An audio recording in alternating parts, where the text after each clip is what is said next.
क्या आपकी cycle irregular है या आपको पॉलीसिस्टिक ओवेरियन सिंड्रोम या डिजीज डायग्नोज हुआ है तो ये वीडियो आपके लिए है।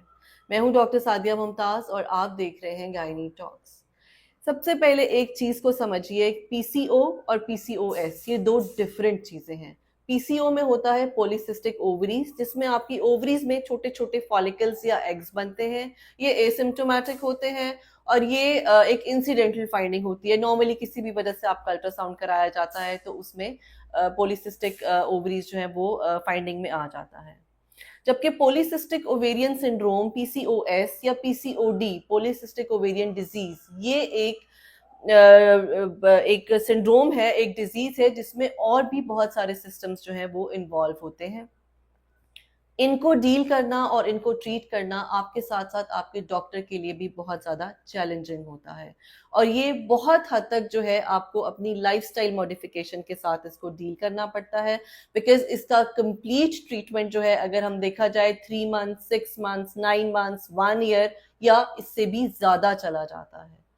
अब आप घर बैठे किस तरह से ये डायग्नोज कर सकते हैं कि आपको पॉलीसिस्टिक ओवेरियन सिंड्रोम या ओवेरियन डिजीज है, उसके कुछ चीदा चीदा जो है पॉइंट्स हैं जो मैं आपको बता देती हूँ।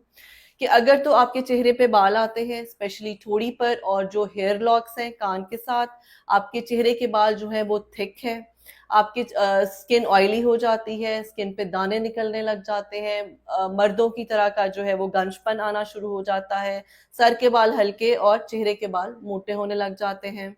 इसके अलावा आवाज भारी होने लग जाती है। लड़कियों के जो प्राइवेट पार्ट्स हैं वो एक्सेसिवली डार्क होने लग जाते हैं, जिसमें गर्दन का पिछला हिस्सा भी बहुत ज्यादा डार्क हो जाता है। आवाज जो है वो मोटी हो जाती है। सेंट्रल ओबेसिटी होती है, जिसको हम आप अक्सर कहते हैं कि जी हमारा पेट बढ़ रहा है, ये होता है इसमें।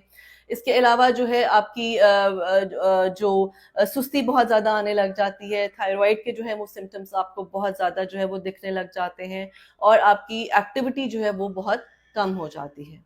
ये वो कुछ चीदा चीदा अलामात हैं, अगर आप में पाई जाती हैं तो प्रॉबेबली आपको पॉलीसिस्टिक ओवेरियन डिजीज है, जिसमें साइकिल्स भी बहुत ज़्यादा या तो इरेगुलर हो जाते हैं या फिर जो अमाउंट ऑफ ब्लीडिंग है वो बहुत कम होती है, 1 या 2 दिन तक स्पॉटिंग होती है और जो ब्लीडिंग फ्री पीरियड है वो आपका बहुत लंबा चला जाता है।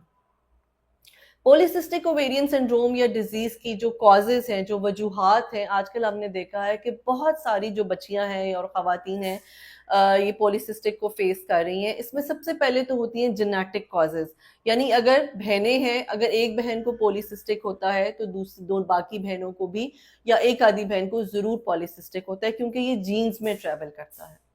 सेकेंडली ये होता है कि जो मेल हार्मोन्स होते हैं वो बॉडी में ज्यादा हो जाते हैं किसी भी वजह से, या तो आपका अगर वेट ज्यादा है या आपकी बॉडी में इंसुलिन का रेजिस्टेंस है। इंसुलिन रेजिस्टेंस ये होता है, आपने बहुत ज्यादा आजकल इंसुलिन रेजिस्टेंस के बारे में सुना होगा कि आपकी बॉडी इंसुलिन प्रोड्यूस तो कर रही है लेकिन इंसुलिन अपना एक्शन जो है वो प्रॉपरली नहीं कर पा रही, क्योंकि आपकी बॉडी उसको फंक्शन नहीं करने दे रही। सो बॉडी में इंसुलिन ज्यादा हो जाती है। जब इंसुलिन ज्यादा हो जाती है तो ना तो आपकी शुगर एब्जॉर्ब होती है बॉडी की, जो कि इंसुलिन का मेन काम है कि बॉडी की शुगर को जो है वो एब्जॉर्ब करना, साथ ही साथ ये मेल हार्मोन्स को भी बढ़ाने लग जाती है। सो जब एक लड़की के, एक खातून की बॉडी में, खून में मेल हार्मोन ज्यादा होते हैं तो फिर ये सारे फैक्टर्स जो है वो एग्जिबिट होना शुरू हो जाते हैं। मेल पैटर्न जो है, फैक्टर जो एक्सप्रेशंस हैं, फेशियल एक्सप्रेशंस हैं या जो बॉडी पे जो असरात होते हैं वो बढ़ना शुरू हो जाते हैं।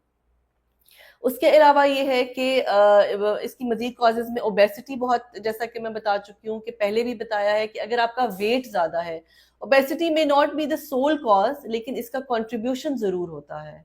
आपका स्ट्रेस फैक्टर बहुत जो है इस पे काउंट करता है, आपकी डाइट बहुत काउंट करती है। अगर आपकी डाइट में बहुत ज्यादा fast food, sodas, bakery items हैं तो you are having a chance कि आपको पीसीओएस हो सकता है।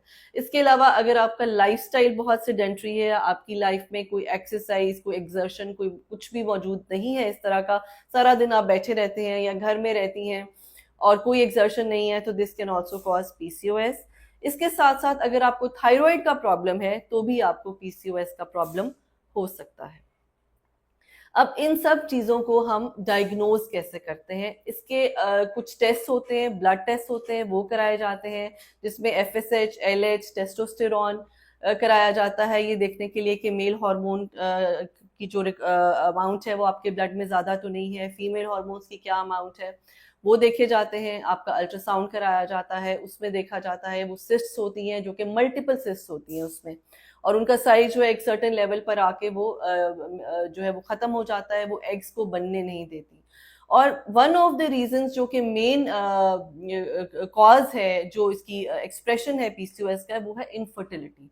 और ये डायग्नोज भी मोस्टली खवातीन में, अगर तो वो एसिम्टोमेटिक चल रहा है तो साल हो गया, 2 साल हो गया शादी को, लेकिन बच्चा नहीं हो रहा, उसमें जब स्कैन कराया जाता है तो देखा जाता है कि वो पॉलीसिस्टिक ओवेरियन सिंड्रोम है। सो PCOS जो है ये सबसे बड़ी कॉज है प्रेगनेंसी ना होने की। सो इसको हमें टाइमली डायग्नोज करना है और इसको मैनेज करना है।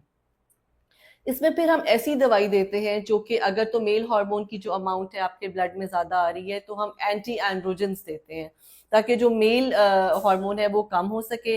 फिर हम आपके साइकिल्स को रेगुलर करते हैं, बिकॉज जब तक आपके साइकिल रेगुलर नहीं होते तब तक प्रेगनेंसी के चांसेस जो हैं वो कम होते हैं।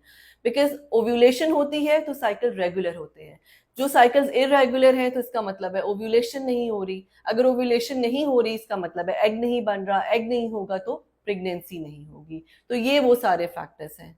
इसके अलावा आपको क्या करना है कि आपने अपनी डाइट को हाई फाइबर डाइट और लो ग्लाइसेमिक इंडेक्स में रखना है। अब हाई फाइबर में मैं मल्टीपल टाइम्स अपनी वीडियोस में आपको बता चुकी हूँ, जिसमें आपका सब्जियां आती हैं, फल आते हैं, दालें आती हैं, ये सब कुछ आता है। लो ग्लाइसेमिक इंडेक्स में गंदम जो है उसका आटा आता है, जौ का आटा आता है। जिनको PCOS है वो डेली 1 कप कॉफी जरूर पिया करें, बिकॉज इसमें ईस्ट्रोजन की अच्छी अमाउंट है। एक और उसमें टिप ये है कि दालचीनी का नाम सुना होगा आपने, अगर आप उसका पाउडर बना लें और उन सैलड्स पे छिड़क कर खाएं तो दिस कैन ऑल्सो जो है आपको ये रिलीव कर सकता है इन सिम्टम से। डेली की हाफ एन आवर वॉक, अगर आप हफ्ते में 6 दिन वॉक कर सकते हैं, लेकिन अगर आपको हफ्ते में 5 दिन वॉक करनी है तो आपको एटलीस्ट डेली 45 मिनट वॉक जरूर करनी है या एक्सरसाइज करनी है, जो भी आपके लिए फेवरेबल है। इसके अलावा एक और जो आपको टिप देने जा रही हूँ, इसको आपने याद रखना है, इसको हम कहते हैं इंटरमिटेंट फास्टिंग। आजकल बहुत ज्यादा हाइप है। इसमें यह होता है कि आपने सिर्फ 8 घंटे के बाद खाना है। अपने 24 घंटे को आपने 3 दफा 8 8 घंटे पर डिवाइड करना है, हर 8 घंटे के बाद खाना है, और 2 8 घंटे के दरमियान आपने सवाए पानी के कुछ नहीं लेना। लाइक अगर आप 12 बजे खाना खा रही हैं तो फिर आपने 8 बजे खाना खाना है, और इस 12 और 8 के दरमियान आपने सिर्फ पानी पीना है। अपनी नींद को प्रॉपर कीजिए, प्रॉपर टाइम दीजिए, अपनी जो स्लीप है उसको नाइट टाइम स्लीप रखें, बिकॉज जब आपकी स्लीप एक्यूरेट नहीं होती, प्रॉपर नहीं होती, तो आपके हार्मोन्स मिसमैनेज होते हैं, आपके हार्मोन्स इम्बैलेंस होते हैं। कोशिश करें एक स्ट्रेस फ्री लाइफ गुजारें, अपने आप को टाइम दें, मेडिटेट करें, कुछ थोड़ा सा अपने ऊपर फोकस करें। Love your self, pamper your self, और आप देखेंगे कि आपके बहुत सारे प्रॉब्लम्स हैं वो ऑटोमेटिकली सॉल्व हो जाएंगे। Thank you.